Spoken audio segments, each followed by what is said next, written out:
Quero agradecer a todos vocês que mais uma vez acompanham aqui no Jornal Diário da Manhã uma entrevista e hoje com o nosso deputado federal, Elias Vaz, que é natural de Goiânia. Muito obrigado pela sua presença, deputado. É uma satisfação estar aqui participando desse bate-papo.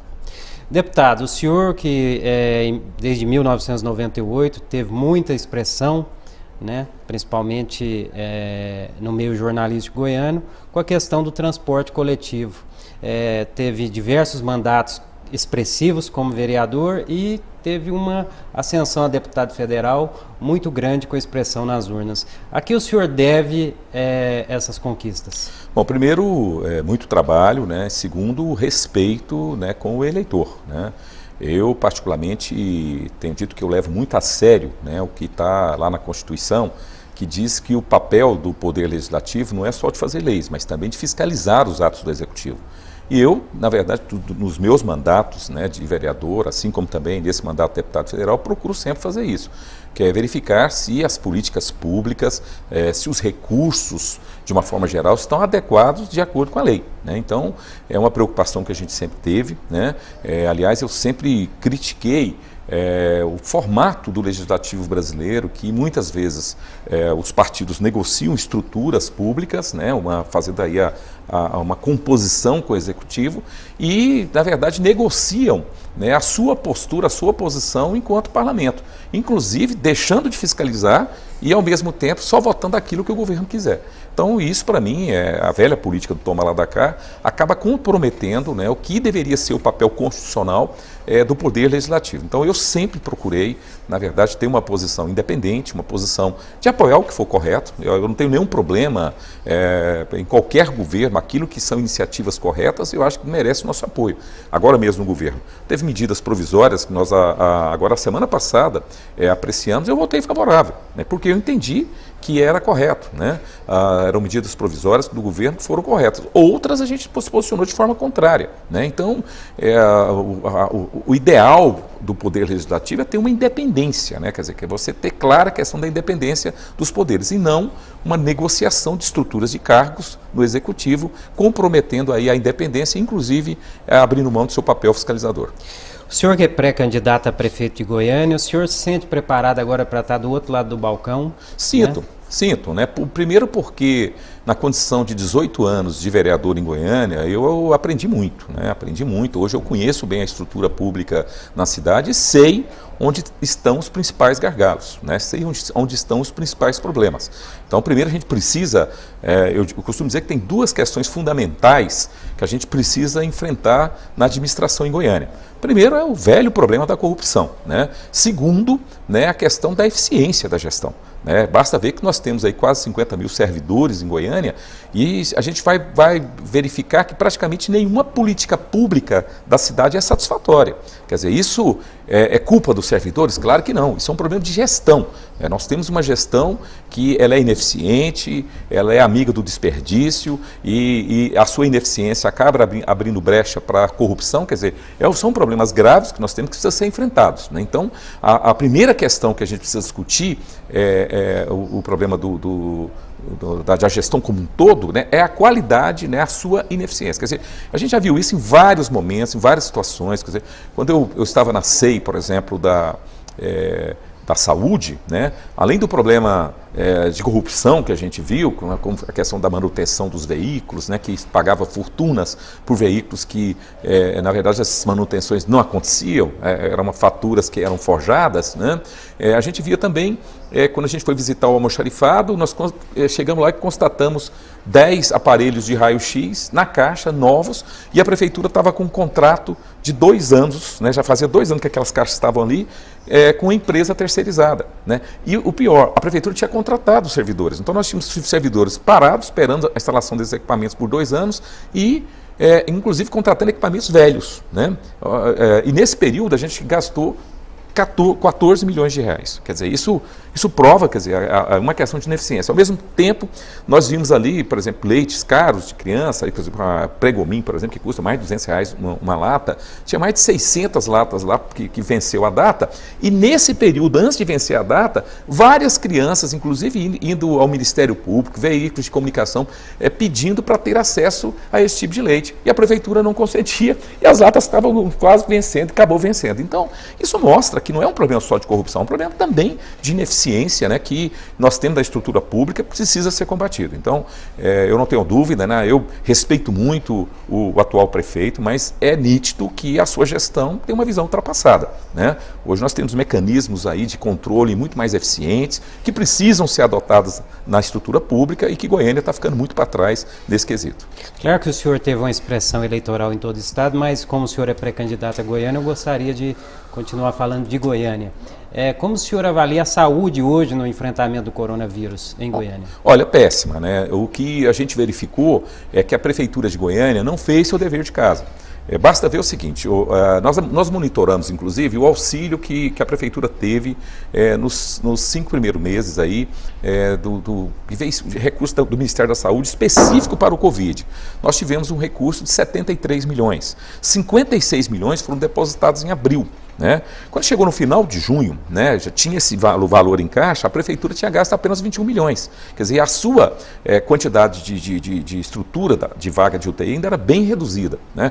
É só comparar, por exemplo, com Recife. Recife, que é uma cidade de 1.700.000 habitantes, lá eles colocaram 300 vagas de UTIs novas. Né? Aqui, o que a Prefeitura fez? A Prefeitura está contratando da rede privada. Agora, é óbvio que a rede privada que não tinha UTI sobrando, está faltando hoje na rede privada. Então, foi uma solução que é aquela história do cobertor que é curto. Né? Você vai contratou por R$3.000 o aluguel, né? Em vez da Prefeitura, nesse período de 4 meses, adquirir os equipamentos, quer dizer, até para a gente ter depois essa estrutura, não. Fez uma opção, já em cima da hora, de alugar essas UTIs, provocando, inclusive, um colapso na rede particular. Toda hora a gente está vendo aí notícias nos jornais que na rede particular está faltando UTIs. Por quê? Porque a Prefeitura alugou essas vagas em vez de formatar suas próprias, até porque, historicamente, nos últimos anos, nós temos fila de UTI, o que é um grande absurdo, uma verdadeira fila da morte. Né? Todo dia você pode abrir no próprio portal da Prefeitura, que antes da pandemia você já verificava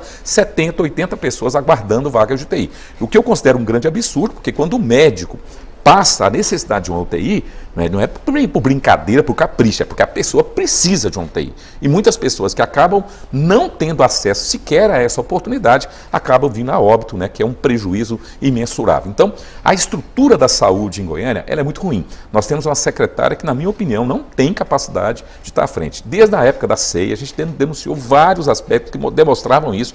E o prefeito de Resende, eu não sei o que ele vê nessa secretária, que a manteve, e ele disse, inclusive, que a saúde ia ser a melhor do país. O que a gente viu agora é recente, inclusive numa semana, 3 matérias no Jornal Nacional, sinceramente, em um período de 10 dias. Nós vimos 3 matérias no Jornal Nacional falando, inclusive, dos problemas graves que nós estamos enfrentando aqui.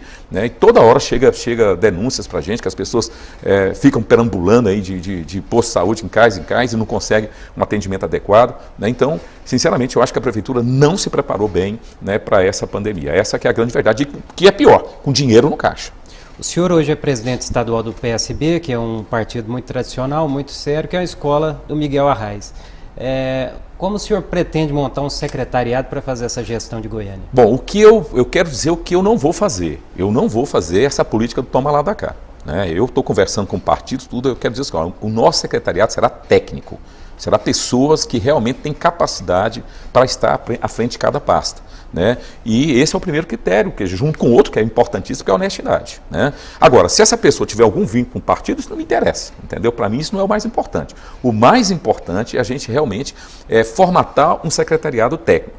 Se a gente for ver várias experiências no país de prefeituras que foram bem administradas, a gente vai ver que esse foi o principal critério.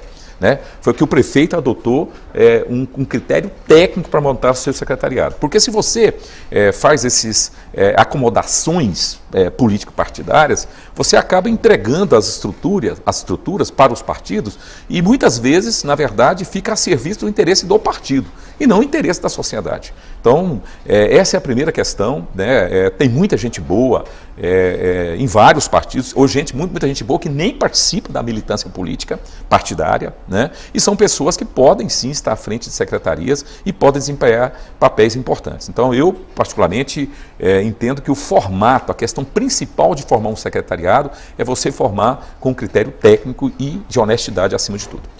Deputado, por exemplo, agora nessa crise da pandemia foram compradas centenas de cesta básica para serem distribuídas. Seria mais fácil, por exemplo, fazer um cartão ou um crédito bancário para essas pessoas? Eu quero te perguntar isso para justamente te perguntar sobre a inovação.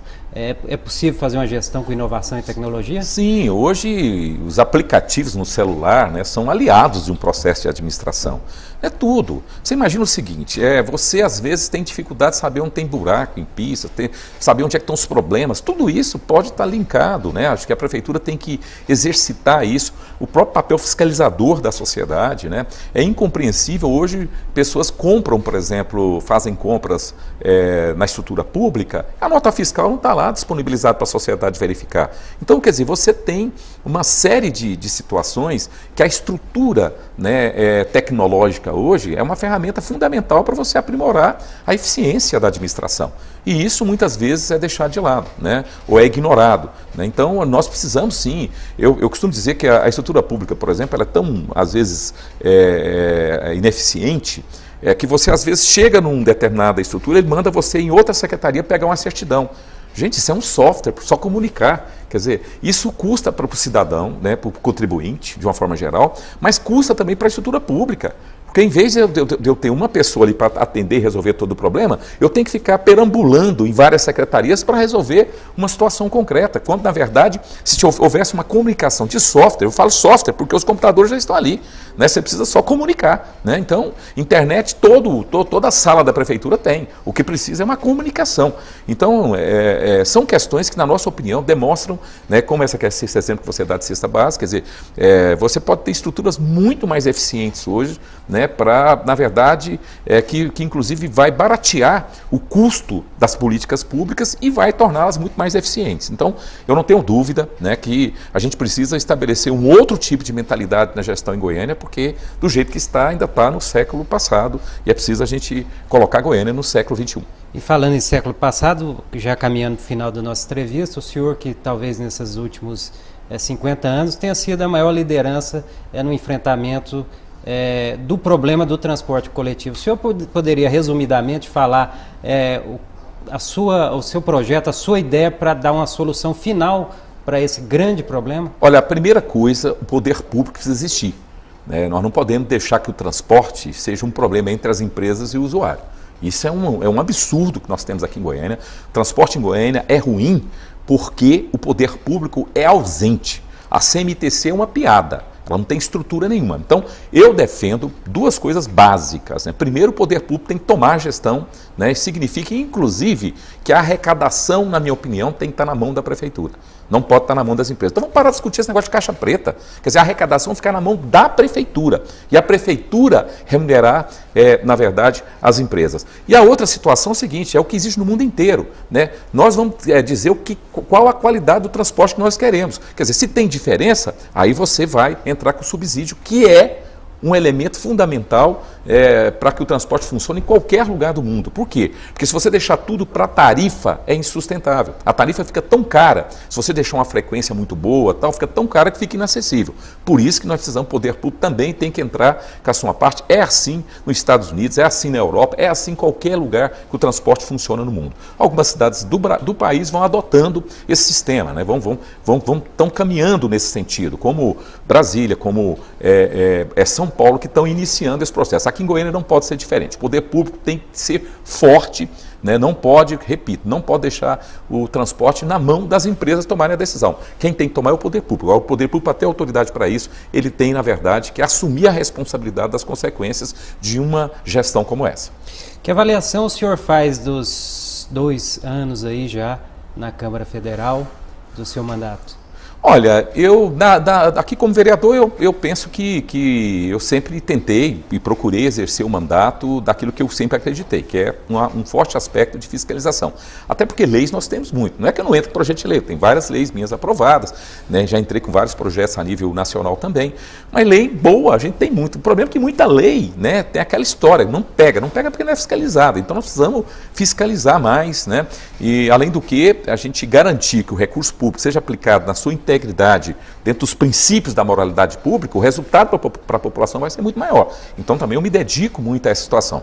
Agora mesmo nós estamos num debate muito interessante, que é o debate da reforma tributária, né? Que é um debate que, na minha opinião, ele é fundamental, porque nós precisamos lembrar que o Brasil é um país extremamente desigual. Nós somos o 7º país mais desigual do mundo, né? Então a gente precisa realmente fazer uma reflexão, e a questão da reforma tributária ela é necessária, porque o sistema tributário brasileiro ele é um Robin Hood às avessas, né? Ele, na verdade, penaliza o pobre, penaliza o trabalhador, penaliza os setores médios da sociedade e é muito generoso com as elites. Essa que é a verdade. É só pegar alguns aspectos. O Brasil e a Estônia são os únicos 2 países do mundo que não têm a taxação de lucros e dividendos, né? O que significa isso? Significa, hoje, uma pessoa que ganha R$5.000 paga 27% sobre o que ganha, né? Que é a alíquota do imposto de renda. Aí uma pessoa que faz uma retirada de lucro de, por exemplo, R$1 milhão por mês, não paga nem um centavo. Sinceramente, isso não tem nada mais regressivo que isso. Além do que, o nosso sistema tributário, ele é muito focado no consumo e não no patrimônio e na renda, que é uma diferença que nós temos com a Europa e com os Estados Unidos. Eu acho engraçado que muita gente gosta de usar os Estados Unidos, empresários, gosta de fazer uma comparação, grandes empresários, né, que nós devíamos ser igual aos Estados Unidos, mas na hora da questão tributária eles não querem copiar os Estados Unidos, não. É impressionante isso, né? Aqui uma outra discussão que a gente precisa fazer, que é a taxação das grandes fortunas, né? É só a gente pegar esse problema da pandemia, né? Ela mostrou muito bem essa desigualdade social. Enquanto boa parte do povo brasileiro, né, estão aí na agonia, né, muitos com esse auxílio dos R$600, auxílio emergencial, e muitos que nem sequer conseguiram esse auxílio, nós tivemos 42 mega empresários que ganharam, né, durante o período de março a junho, nesses 4 meses, ganharam, acumularam o seu patrimônio líquido, né, tiveram um acúmulo aí de 34 bilhões de dólares, que dá 175 bilhões de reais. Se a gente dividir isso aí por esses 42 empresários, a gente pode chegar à conclusão que daria, numa média, R$1 bilhão por mês, uma média de 33 milhões de reais por dia, quase R$1,5 milhão por hora. Enquanto a população de renda mais baixa, né, passando extrema necessidade, nesse período da pandemia, esses setores, na verdade, acumulando enormes riquezas e pagam poucos impostos. Aliás, a questão da renúncia fiscal é um outro problema que nós temos que discutir. Em Goiás, de 24 bilhões, nós temos 8 bilhões de renúncia fiscal por ano. No Brasil, em 2018, nós tivemos 391 bilhões de reais de renúncia fiscal. É aquela história, né? O pobre, a classe média, o médio, pequeno empresário, paga muito imposto, né? O pobre, principalmente na hora do consumo. Agora, o grande empresário no Brasil parece que não gosta de pagar imposto. Talvez seja por isso que seja grande empresário, inclusive, né? Porque com esse tipo de situação vão sempre acumular mais do que os outros. Como prefeito, o senhor daria incentivo fiscal? Sim, o incentivo fiscal ele é importante, agora é preciso que você faça justiça fiscal. Quer dizer, um debate que nós fazemos aqui em Goiânia, né, é a questão das alíquotas, né? Você tem a alíquota de um condomínio fechado, né, e é um projeto que eu já apresentei lá atrás, que tinha que mudar, a prefeitura nunca quis adotar. Quer dizer, quem mora no Aldeia do Vale tem a mesma alíquota de quem mora, por exemplo, no bairro da Vitória. Isso não tem cabimento. Né, como se o poder aquisitivo dessas pessoas fossem iguais. Quem mora no centro de Goiânia paga uma alíquota quase o dobro de quem mora no alíquota, de quem mora no condomínio fechado, de luxo. Sinceramente, que lógica é essa? Né? Então, são situações assim que a gente tem que combater e fazer e promover justiça fiscal. Até porque justiça fiscal é um instrumento importante de justiça social. Né? Então a gente pode aí estar diminuindo a desigualdade social exatamente no momento da questão da aplicação das regras tributárias. É muito interessante esse posicionamento do senhor e abre um leque muito grande, né? Uma pena que nós não temos tanto tempo, mas eu gostaria de perguntar ao senhor a sua opinião sobre o mercado imobiliário, porque é também um segregador. Se abrem centenas de loteamentos aí na periferia, a cidade acaba não se verticalizando e a cada tempo um bairro como o centro de Goiânia, por exemplo, é abandonado para que se construa uma região nova e que se faça uma especulação imobiliária. O que o senhor... Bom, o mercado imobiliário tem a sua importância. Agora, a cidade não pode ser sacrificada para atender o interesse do mercado imobiliário. Por exemplo, nós temos hoje um conjunto de lotes vagos em Goiânia que ultrapassa 70 mil lotes. Nós precisamos ter uma política para isso. Nós não podemos permitir que esses lotes, né, fiquem à mercê da especulação imobiliária, para dar um exemplo. Né? Então, são, na verdade, situações que, se for necessário conflitar, tem que conflitar com o mercado imobiliário, porque o interesse da coletividade tem que estar acima do interesse econômico de um segmento. Né? Repito, tem sua importância o mercado imobiliário, mas não pode sobrepor ao interesse da coletividade. Muito obrigado pela sua presença, deputado. Se o senhor fosse senador, gostaria de fazer a pergunta: o senhor votaria aí no Goiano, não, né? No paulista, mas emprestado a Goiás, Jorge Cajuru, a presidência do Senado? Ele é muito goiano, muito goiano. Cajuru é um grande amigo. Se eu fosse senador, eu votaria nele para a presidência do Senado. Muito bom. O senhor pode ficar à vontade para as suas considerações? Bom, o que nós esperamos nesse processo aí, que se inicia com muita dificuldade, esse processo eleitoral, né? Então essa pré-campanha, é a gente poder estar discutindo dessa forma, né? Envolvendo o maior número de pessoas, porque nós vamos ter que ter muita criatividade para fazer um bom debate, fazer uma campanha de um nível bom, né? Nós queremos discutir realmente os problemas da cidade, sem fake news, né? Combatendo fake news. Eu quero fazer uma campanha respeitando meus adversários, inclusive, caso seja o prefeito Iris Rezende, considerando que o prefeito Iris Rezende tem sua história e não pode ser desconsiderada, mas nós entendemos que é o momento de dar um passo adiante, e consideramos que é possível que isso aconteça, e nesse diálogo a gente quer, na verdade, construir, inclusive, eu não quero entrar com um projeto pronto, eu quero construir esse projeto junto com a sociedade, porque eu tenho certeza que Goiânia merece e precisa de uma gestão bem mais qualificada, que possa produzir uma cidade mais justa e que tenha uma melhor qualidade de vida. Muito obrigado pelo convite, essa casa aqui sempre aberta para o senhor, e por ter me dado a oportunidade de participar um pouquinho desse debate aí. Boa sorte, né, na sua pré-campanha aí, que possa ser uma campanha realmente limpa, não só sua, mas de todos os candidatos aí que alçam aí o cargo de prefeito de Goiânia. Muito obrigado. Obrigado.